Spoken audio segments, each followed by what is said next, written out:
Hello and welcome to episode 72 of the Oikos Family Podcast. I'm Sonja Wood and I'm very thrilled to tell you that I have my special guest with me again today. And that's Sylvie. If you want to know all about Sylvie and the history and the background and everything else, we did introduce Sylvie in episode 71. So you can go listen to that if you like. But today we want to jump right into the golden opportunity because Sylvie and I have been sitting here in our COVID-19 global pandemic restriction things, sitting on this veranda here on this nature reserve. And we've been having some tea and we've been talking about the golden opportunity. Actually, Sylvie phrased it as this time of this global pandemic being a golden opportunity. So that's what we're going to chat about today. What makes you think this is I have my thoughts of why I think this is a golden opportunity, but we were chatting about it earlier. So if you wouldn't mind sharing what your thoughts are on this golden opportunity. Yes, I think it puts parents in quite a unique place. That's what we were chatting about earlier, like when we were children, that this hasn't happened before, where schools closed and all the children were home and parents were home and everybody was home. That's unheard of. So I was just thinking, like, all the virus stuff aside, obviously that's very bad and traumatic, but all these families are all of a sudden at home and it's just a wonderful time to spend together and do things that you haven't done before and play those board games. Yes. And you know, something you said that I thought was interesting is that if when you were a child, there had been a global pandemic and it meant that you couldn't go to school, Right. Things could have been very different with your relationship. It could have been very different. With your parents? With my parents, because I think the relationship between me and my parents is more of they're the parents and they'll drop me off at school, and when school's finished then I'll go home, and that was the end of our interaction. We didn't play games or we didn't bake together, or my parents never took the time to read a book aloud to us. Now, I'm not saying that my parents were wrong or they didn't do a good job raising us. It was just, the opportunity was just not there for them. It was also a different time. But imagine this pandemic happened when I was growing up, and then we were forced to be home and my parents were forced to be home. Like, I imagine that maybe we could have then played a board game, or we could have read a book aloud together, or we could have just built on those family relationships. How different would it have been now for me and my relationship with my parents had that happened then? So now if you think of all these parents that are home now with their children that wouldn't necessarily have that kind of relationship or the opportunity to play games and read books, but now is their chance. The schools are closed, and if you can't yet go back to work, then you're home too. So you're forced to spend time with your children. So now it's a golden opportunity to grab those board games and read those books and go for those nature walks. Fantastic. You know what I'm thinking of when you share that is you would have got to know your parents in a different way. Yes. Because what you're saying is your parents were people that provided for you. Right. You didn't have a bad childhood, but they were people in that time that meant they needed to go to work and you needed to go to school. And so your whole experience of childhood and your parents and knowing your parents was you knew them in a certain way because of the circumstances. That's and correct. Now children around the world are getting to know their own parents in a way in this golden opportunity that they wouldn't maybe ever have encountered if they had continued through to their adult life as your experience has been with how you were raised. Exactly. So it's just completely a golden opportunity, as you say. Absolutely. And we're not making less of the seriousness of the virus and the trauma and the dramaticness of that and the sadness of that. But what we are doing is we're talking to the parents out there to take this opportunity as a golden opportunity because it's extremely rare. Yes. And it's a gift. It's a gift, yeah, in that way. And what you said earlier on as well when we were chatting is that it's a blessed time.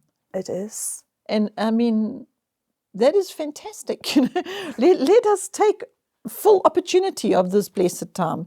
And how do we do that? I don't think getting ourselves under more stress and more pressure and more anxiety is actually what we need to look at it a different way completely.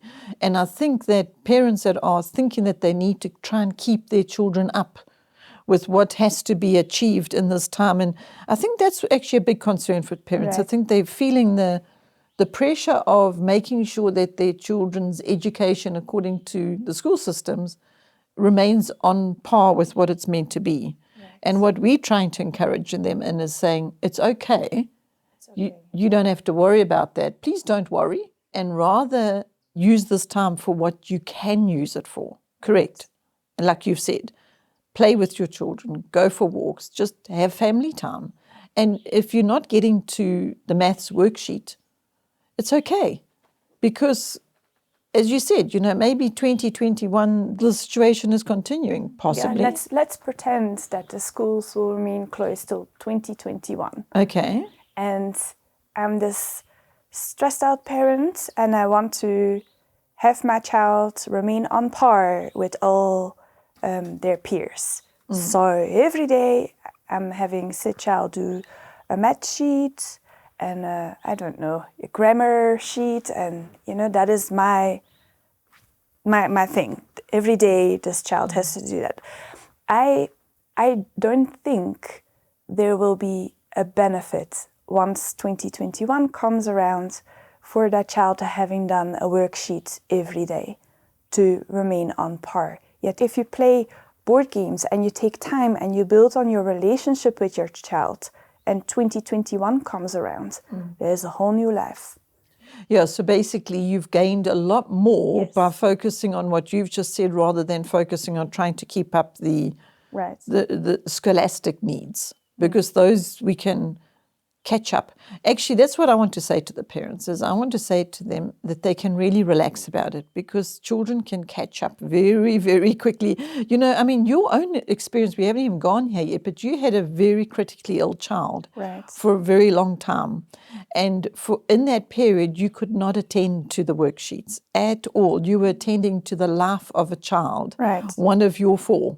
Yes. And so the whole family was affected by that, in the fact that you had to pull together as a family, you had to make sacrifices, there was a lot that happened in that time.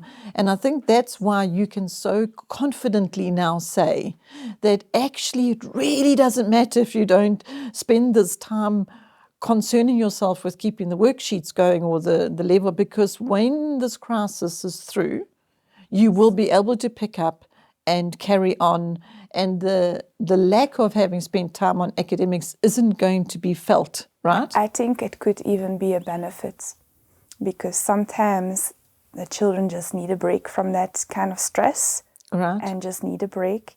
I see that in my own children. Sometimes I just don't do those formal lessons. We take a break, and then when we get back to it, they actually just excel. So you don't know. They could actually be excelling once you get back into it later on afterwards. Yes. Yeah, that's another way to look at it. Actually, by giving them a break, and yourselves as the parent giving them a break, everybody, the whole family, it actually could result in being a huge benefit in the fact that you will see them excelling and achieving at a better level than had you tried to be consistent with keeping those worksheets going. Isn't it? It's a double win. A double win. Yeah. This golden opportunity just became even greater. Yes, super sparkly. Super sparkly. A super sparkly golden opportunity. Well, I don't think we need to actually expound any further on this. I think we should leave this golden opportunity thought with parents to just hopefully, let's hope and pray that parents will really seize this as a golden opportunity in a way that is different to where maybe they're thinking. Maybe listening to this podcast has helped shift their thinking a little bit for their good, for their sake, for their children's sake, for their family's sake. Because as you said, we don't even know how long we're going to be sitting in this pandemic. I am very, very glad that we could have this arrangement, at least. We could actually have a visit, and we could sit and do a podcast together. And I hope you can join me for the next one. Okay. I hope so. And thank you for joining me for this one. It's such a pleasure. Thank you for having me. Oh, thank you, Sylvie.